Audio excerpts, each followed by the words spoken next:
सीता का पता लगने के पश्चात प्रभु श्री राम, लक्ष्मण और सुग्रीव पूरी सेना के साथ लंका की ओर कूच करते हैं। जय श्री राम! जय श्री राम! जय श्री राम!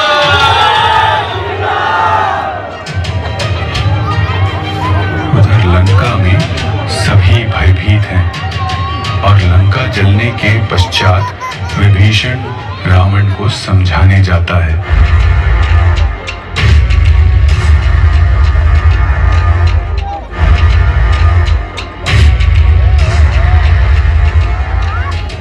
महाराज देखिए, एक वानर ने हमारी लंका का ये हश्र किया है। अभी भी समय है, प्रभु श्री राम से क्षमा मांगकर उनसे संधि कर लें और माता सीता को ससम्मान वापस कर दें। कायरतापूर्ण बातें मत कर विभीषण। तेरे कहने पर ही मैंने उस वानर को जीवित छोड़ दिया था। ट्राई कर रहे हैं कहीं निकल जाए। महाराज तनिक सोचिए, जिनका दूत इतना बलशाली हो, क्या उनसे बैर लेना ठीक रहेगा? अभी भी समय है, प्रभु श्री राम से क्षमा मांगने में हमारी भलाई है। कायर पुरुष, तुझे शत्रु में भगवान दिखाई दे रहा है? तू तो शत्रु से भी अधिक घातक है। इससे पहले कि मैं तेरे प्राण हरूं, तू निकल जा लंका से। अब तेरी यहाँ कोई आवश्यकता नहीं। भीतर विश्व अपमान का होकर व्यथित अधीर, वहाँ विभीषण आ गया जहाँ राजत रघुवीर। राम की सेना समुद्र तट पर पहुंच चुकी थी और विभीषण लंका से निष्कासित होकर प्रभु राम की शरण में आ पहुंचा। प्रभु श्री राम ने विभीषण का स्वागत किया और उसी क्षण समुद्र के जल से विभीषण का राज्याभिषेक कर दिया।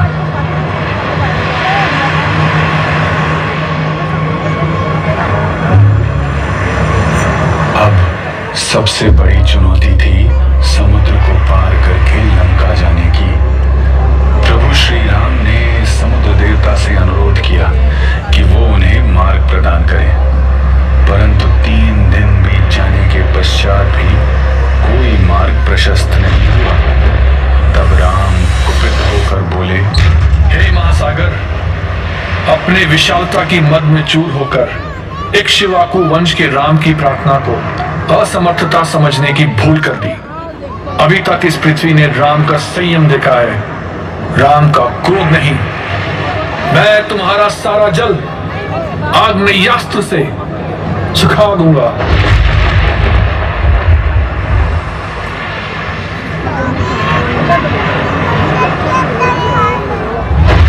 त्राहिमाम प्रभु, त्राहिमाम, मुझे क्षमा कर दीजिए। इन सारे जलीय जंतुओं का सर्वनाश न करिए। आपकी सेना में 2 वीर हैं, नल और नील। वो समुद्र पर सेतु बांधने में सक्षम है। मैं पूरी सहायता करूंगा प्रभु।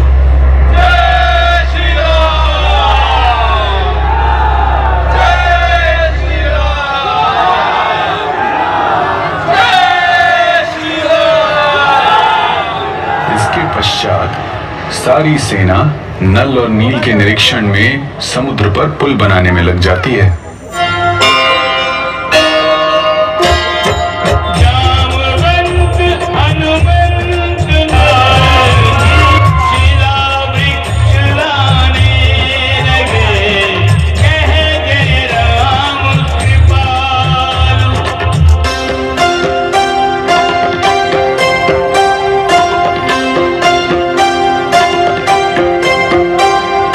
रामाज्ञा से वीर सिंधु पर सेतु बना,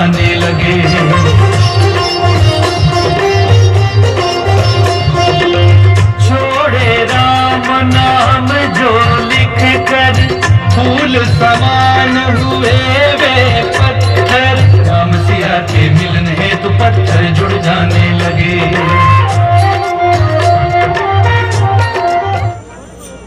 और पुल पार करके सारी सेना लंका पहुंचती है।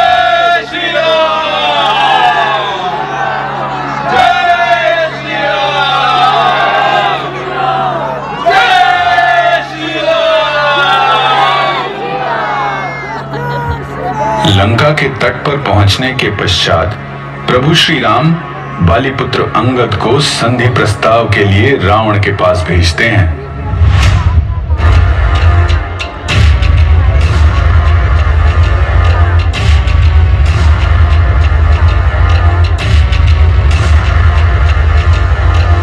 हे लंकापति महाराज रावण, बालीपुत्र अंगद का प्रणाम स्वीकार करें। मैं अपने स्वामी प्रभु श्री राम का संधि प्रस्ताव लेकर आया हूँ।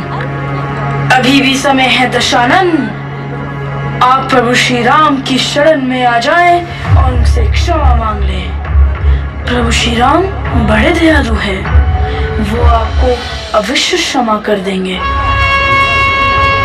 जिस वनवासी राम की तुम इतनी बड़ाई कर रहे हो, वह स्वयं अपने राज्य से निष्कासित है। वो मुझे क्या चुनौती देगा? जाओ उस वनवासी राम से कह देना, संधि प्रस्ताव कायर देते हैं, वीर पुरुष नहीं। मूर्ख वानर, अपने राम को समझा देना, वीरों की भांति युद्ध के लिए तैयार रहे। मैं एक ही दिन में राम लक्ष्मण के समेत सब नरवानरों का सर्वनाश कर दूंगा। अरे अभिमानी मेघनाथ, तुझ जैसे अहंकारी के लिए तो मेरे पैर ही पर्याप्त हैं। मैं बालीपुत्र अंगद इस सभा में उपस्थित सभी वीरों को चुनौती देता हूँ, यदि किसी ने मेरा पैर इस पृथ्वी से हिला दिया तो मैं ये वचन देता हूँ कि प्रभु श्री राम बिना युद्ध किए वापस चले जाएंगे।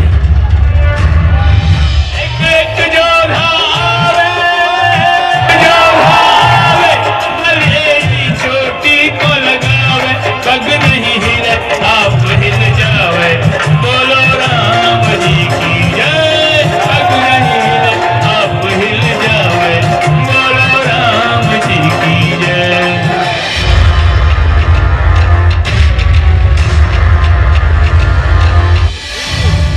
हे दशानन, मेरे पैर पड़ने से अच्छा है कि प्रभु श्री राम के शरण में आ जाओ और उनसे क्षमा मांग लो। अब तुम्हारे पापों का निर्णय युद्ध भूमि में होगा। महायुद्ध का समय आ चुका था। राम और रावण दोनों की सेनाएं युद्ध के लिए तैयार थीं।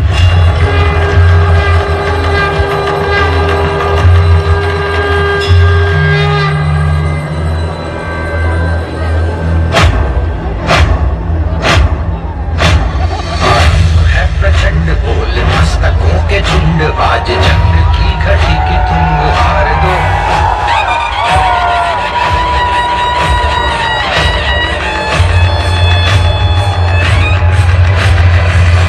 है प्रचंड बोल मस्तकों के झुंड, आज जंग की घड़ी की तुंग हार दो। मान मान शान या की जान का उदान, आज एक धनुष के बाण पे उधार दो।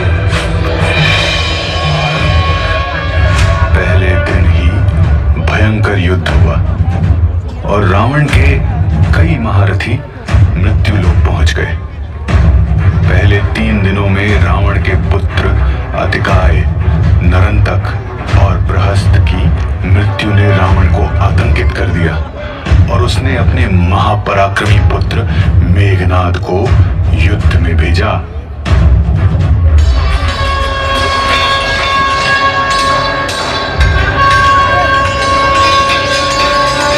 कहाँ है राम और लक्ष्मण? आज इन दोनों का काल रणभूमि में आया है। दोनों को मारकर ये युद्ध यही समाप्त कर दूंगा।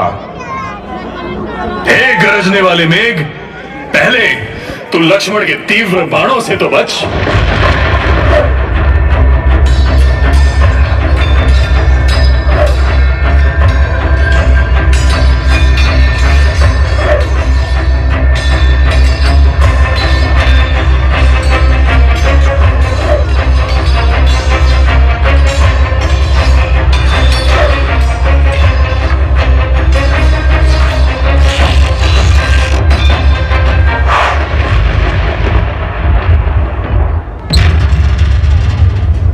मेघनाद ने मायावी चाल चलकर वीर घातनी अस्त्र का प्रयोग किया और लक्ष्मण को मूर्छित करके वहां से ले जाने लगा, परंतु वो मूर्छित लक्ष्मण को हिला भी ना सका। वानर सेना में हाहाकार मच गया। हे लक्ष्मण, मेरे भाई उठो, मुझे इस प्रकार छोड़कर मत जाओ। माता सुमित्रा और उर्मिला को मैं क्या मुंह दिखाऊंगा। हनुमान, सुग्रीव, विभीषण, कुछ तो उपाय निकालो। तब विभीषण ने लंका के राजवैद्य सुषेण की सहायता लेने का सुझाव दिया और उन्हें उपचार के लिए बुलाया।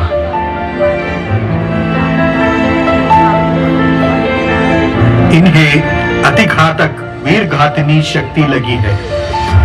यदि सूर्योदय से पहले हिमालय पर्वत से संजीवनी बूटी नहीं लाई गई तो इनकी मृत्यु निश्चित है।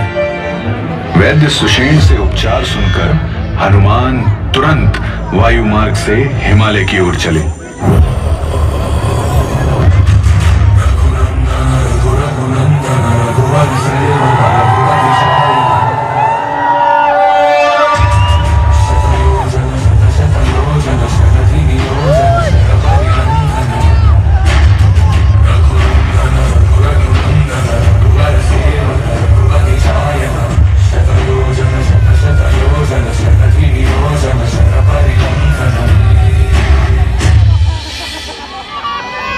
हिमालय पहुंचकर हनुमान को रात्रि में संजीवनी बूटी पहचानना बड़ा कठिन लगा, तो वो पूरा का पूरा पहाड़ ही उठाकर लंका ले आए।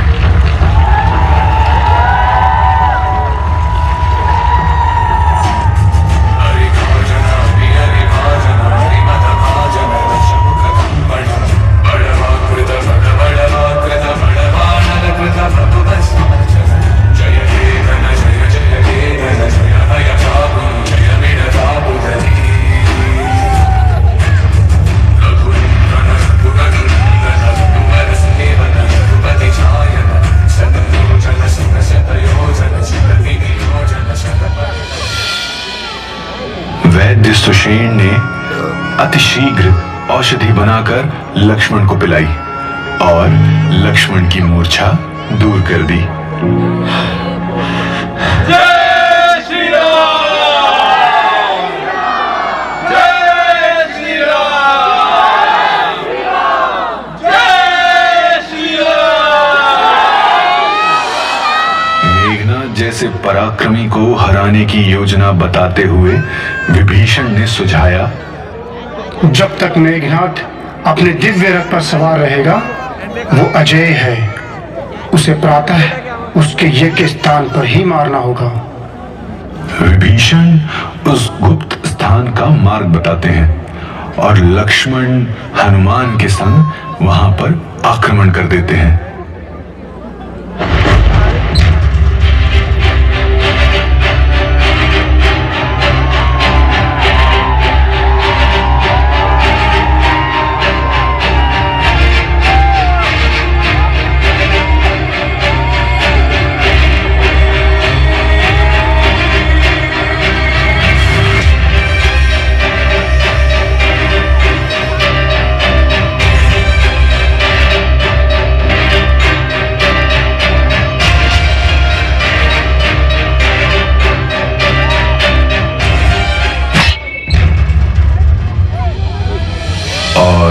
इस प्रकार लक्ष्मण ने मेघनाद का वध कर दिया।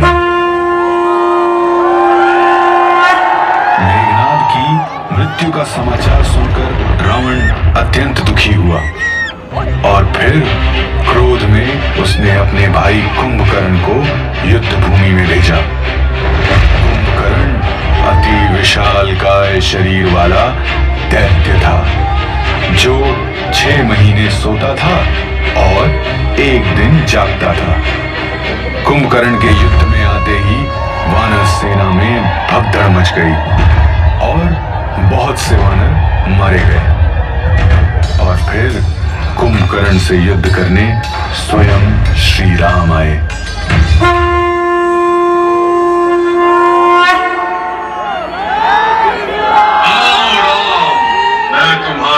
प्रतीक्षा कर रहा था।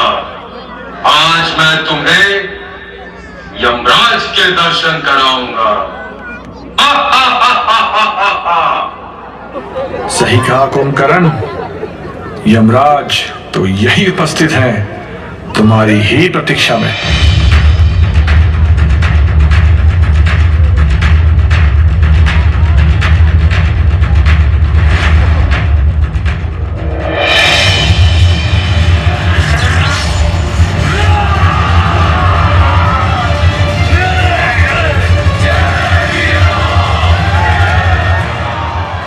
श्री राम ने कुंभकर्ण को परास्त करके उसका भी वध कर दिया।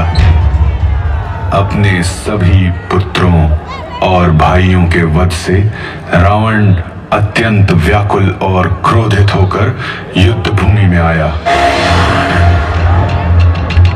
महादेव साधक घर घर दीप जलाए और तब से आज तक हम हर वर्ष राम के आगमन को दिवाली के त्योहार के रूप में मनाते हैं।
पिया को मना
जय श्री राम।